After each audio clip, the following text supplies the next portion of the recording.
Barbie is on a plastic doll with big boobies. Oh. Boobies. Prank ka, yung pagkasabi. Agad nag-register sa utak ko. Okay, hindi na napanood. Do you know Jo Koy? He's nagjo-joke siya about Asians, ganyan, and he's very known na sa America. Sa Philippines, not so much. Tapos yun, Golden Globes issue. I only know him through my parents on Netflix. I think the first time I've heard of him is with the whole recent controversy. Usually I just know him as a film comedian. I've seen a bit of his clips here and there, like on social media or on YouTube, or like stuff that my parents show me, but then actually watching any of his comedy specials, not that much. For his being a comedian, yeah. I just know him for he's representing the Philippines, so Filipino-American comedian. Yeah, I think for him, he usually uses stereotypes for his comedy. I'm familiar with Jo Koy because me and my mom used to watch his comedic routines. I came across his videos on TikTok and Instagram. Me and my brother would watch him every now and then. I'm pretty sure he just does like Filipino jokes or something, like he goes into like this Filipino stereotype for the sake of content. I think Jo Koy is a comedian, and I think he bases a lot of his jokes on not just Filipino stereotypes, but I think also just Asian stereotypes in general. I only know him for his stand-up comedy. I know him from his Netflix show. During the pandemic, me and my brother used to watch him. Jo Koy is a popular Filipino-American comedian in the United States. In fact, just last week, he made history by being the first Phil-Am to host the Golden Globes. However, his performance has received mixed reviews from both critics and viewers who have watched the event. Here are a few clips from that night. Welcome to the 81st annual Golden Globes. I'm your host, Jo Koy. We all dreamt of this moment. Oppenheimer is based on I think I watched this like earlier this week. Pulitzer Prize-winning Heard a bit about it. Barbie is on a plastic doll with big boobies. Plastic doll with big boobies. Doll with big boobies. Big boobies. Boobies. Oh. It's kind of weird being attracted to a plastic doll. Oh my god. It's kind of weird being attracted to a plastic doll. Something about your eyes, right? The big difference between Ryan the Golden Globes Gosling. and the NFL, on the Golden Globes, we have fewer camera shots than Taylor Swift. I This swear. one. There's just Oh more to my go God. to. There's just more to go to. There's just more to go to. Yo, I got the gig 10 days ago. You want a perfect monologue? Yo, shut up. Shut up. Shut up. Shut up. Oh yeah, you're there. kidding me, right? Oh, he said it Slow out down. loud. I didn't know he said it out loud. Gets mo na. Okay, nagets ka na. Aware din ako dun sa video.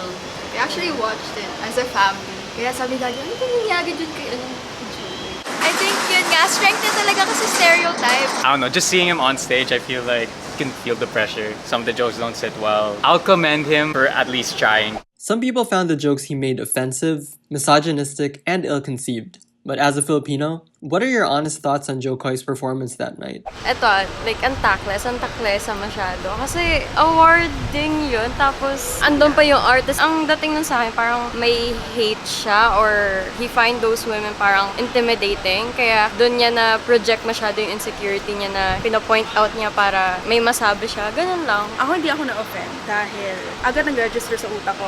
Okay, hindi na napanood. Kasi wala namang explicit na boobs na pinakita sa Barbie Movie. Kaya parang, what are you talking about? Kasi sometimes yung jokes na yun, okay, gets ko na parang hindi magigets ng audience, ganyan-ganyan. Pero, ba't kailangan ilaglag yung writer? Para masabi na, oh, mas nakakatawa pa rin siya, ganyan-ganyan. Eh, yung mga jokes na yan, nakadepende din naman yun how you deliver your jokes din naman. So, hindi mo din mabablame yun sa tao. Tignan mo rin kasi yung audience mo siguro. I don't think na, for example, I said something inappropriate and sisisihin ko yung groupmate ko, sinabi ko. Parang immature lang. I think just take accountability. And plus, as a comedian naman, it's your job to know your audience. I see na it's kind of unprofessional to drag people along with him. He should have a mind of his own na mukhang hindi okay yung jokes na to. Wala naman sila magagawa, he's on stage. Bringing up the writers, I don't actually get that joke. Yung sa Barbie, medyo off yung joke. Pero upon watching that, yung kay Taylor Swift, actually natawa ako kasi hindi naman siya yung tinitira eh. Ang tinitira niya actually, ano yung isa? Na NFL. Yun talaga yung tinitira niya. And I think it's kind of funny. Ako, as a Filipino, natawa ako doon. Parang, is it really a bad joke? Or maybe iba lang yung sense of humor nila kasi iba yung culture. Yung na-mention niya about sa Manhattan Project, sa Oppenheimer, and then na-switch to Barbie about plastic dolls with big boobs na I think medyo naging off yung tingin ko about how he can make misogynistic jokes about women, and yung focus ng movie is basically that na hindi lang ganon yung mga babae. Like, there's more to women, there's more to how they can be na hindi lang puro physical aspect, they also have brains who can lead an entire country. That's where I turned off na the video. Wala, si Dad nanonood. So, continue yung video nung pinanood namin yun. What I think about it, it feels like he's kind of a comedian that bombed and then started deflecting, which is probably not the right thing to do in that situation. You just kind of gotta accept that sometimes, your jokes are not gonna be well received. To be fair, like a comedian bombing and then deflecting, it's not like the first time anyone has seen it. It's just that it happened on such a big stage. I think like people felt like they needed to have a very big opinion on it, but to be honest, like the first time that I saw it in full, I just thought they're just not funny. He just didn't do his job as a comedian of making people laugh. I think like this prompts a bigger question, like why do award shows keep hiring these people to like kind of insult the people that they're there to celebrate? He took like the whole ship down instead of like just taking the blame for it, and it felt like a child throwing a tantrum at one point because his jokes weren't as well received. And it's not just about like Taylor Swift getting hit, but like yeah, they were misogynistic. They definitely were. I bet that if he had like even better written jokes, then his delivery just would have been just as bad. I don't know, maybe it was a problem with my hearing, but I didn't necessarily understand like how the jokes were misogynistic. Maybe I'll have to like redo it to change my opinion, but from just based on the context, I just think that the jokes were kind of for the wrong crowd. I feel like the only people who would have found that funny would be like Discord moderators or like Reddit incels. Maybe, bro, maybe. I didn't find them funny personally, but like, he had to bring in the fact that, oh, I'm not the only one writing this. I felt like he was digging his own grave at that point, like, and bringing down other people who helped. The secondhand embarrassment was just too much, I'm sorry. For me, it's just taking jabs at some topics because the previous incident with Will Smith and Chris Rock, why wasn't it frowned upon that Chris Rock made the jab about Will Smith's wife's sickness with her hair, but now they're canceling Jo Koy for making a joke about Taylor Swift. I think it's just the preference of an audience. Maybe there was something with the delivery of the joke, prangka, yung pagkasabi, kaya frowned upon, especially with the themes of the jokes. Maybe taking jabs at, more female artists like Taylor Swift and even the movie Barbie. So that was like the main center of his punchlines. Probably certain audiences, more likely women, upset. But I do agree that maybe it could have just been delivered better. He did mention that he wrote those jokes and they were laughing at them. So for him to not take accountability after he was called out about it, kind of like red flag a bit. That's just not being accountable for his actions and what he said. That's actually true. I think he should just own it since he did say it. He had the chance to read it and then deliver it. So if he's taking heat for it, he should just own up to it. It's all a matter of know your audience. He could have modified what he's saying to the people.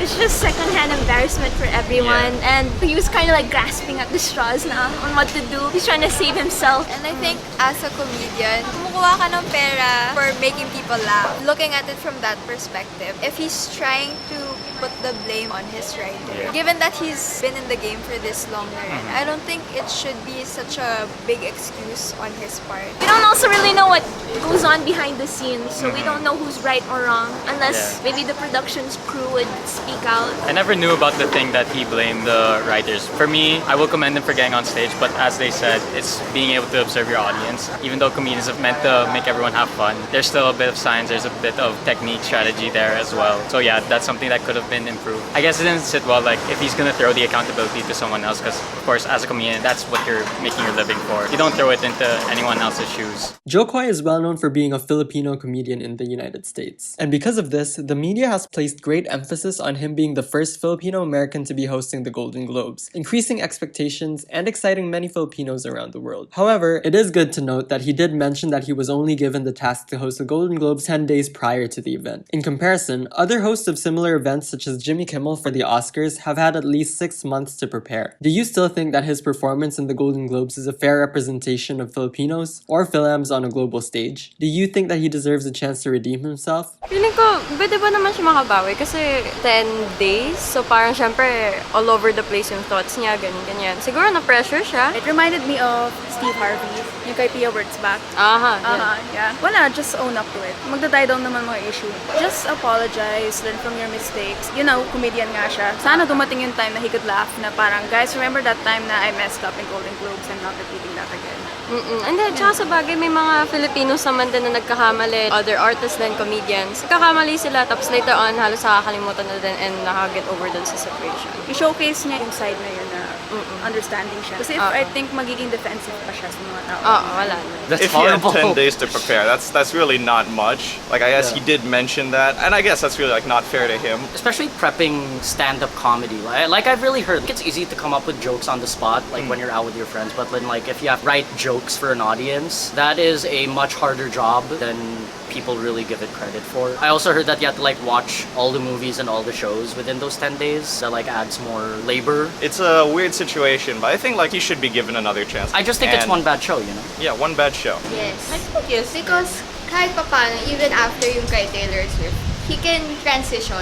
10 days is plenty of time kasi even other comedians, they have less days para mag-make ng jokes para sa kanilang stand. Pero it doesn't have misogynistic jokes na parang you focus on the physical aspect of women, not the lesson behind the movie itself. Ako, honestly, 10 days is short. Those are a lot of movies. If you watch the whole show, tas yung pagka-host niya, he's done his research. He watched almost everything. Siguro if those are other people, you're gonna get cold feet. Tayo nga, di ba? Pag nag-represent once out of script, nervous. Pero siya, kitang-kita mo naman na sanay siya. Pero there's different types of audiences lang na makaka-receive ng joke. Some will be offended, some will laugh at it. Pero at some point, just think of it as a funny joke. He still did his job. Yeah. I don't watch much of his shows, but I don't think it's a fair representation. He wasn't given the sufficient time to prepare for his performance. I believe that he can redeem himself if given more time to prepare for an awarding ceremony that big and on a global stage. Maybe there should be more professionalism when it comes to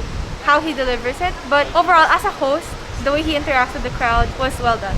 For himself, it was a perfect representation because he can go back on like the Filipino stereotype to like be the backbone of his humor, but like definitely not a good representation of Filipinos. I'd rather be associated to like good, like talented Filipino celebrities, like I don't know, like Dolly De Leon. I used to watch him a lot when I was younger, and I used to always think that he was like entertaining. In my opinion, I don't think that one mess up represents him as a person. I just think that performance in particular was bad, and I think that he should own up to it because if anything, the fact that he was able to apologize and, you know, just accept the fact that he messed up, that would show his character even more. He's just like us. He's able to mess up. I would watch other celebrities or other comedians get asked this kind of question also. And a lot of them are giving him grace, actually. Yeah. So, yeah, like Kevin Hart. Ako, I didn't know that hosts were given 6 months to prepare pala. Kami nga, when we have projects na dapat ginagawa pala namin ng 1 month, 2 weeks ang bibigay sa amin. 2 weeks, you could say, oh, that's a long time, 2 weeks, but also For it's Jo like, Koy, it's 10 days.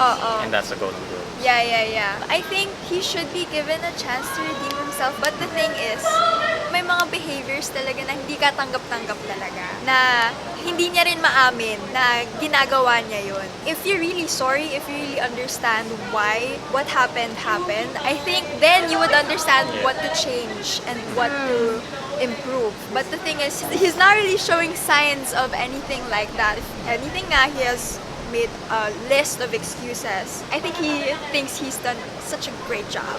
Maybe the other ways for him to redeem himself is not host the Golden Globes, but kahit the little things na lang to prove that he's worth being trusted again. I mean, for one, admit it. It's not just the writers. Maybe it's on you. And next, just keep on continuing what you apologize for and be good. Do whatever you want, Jo Koy. You're richer than me. You're right.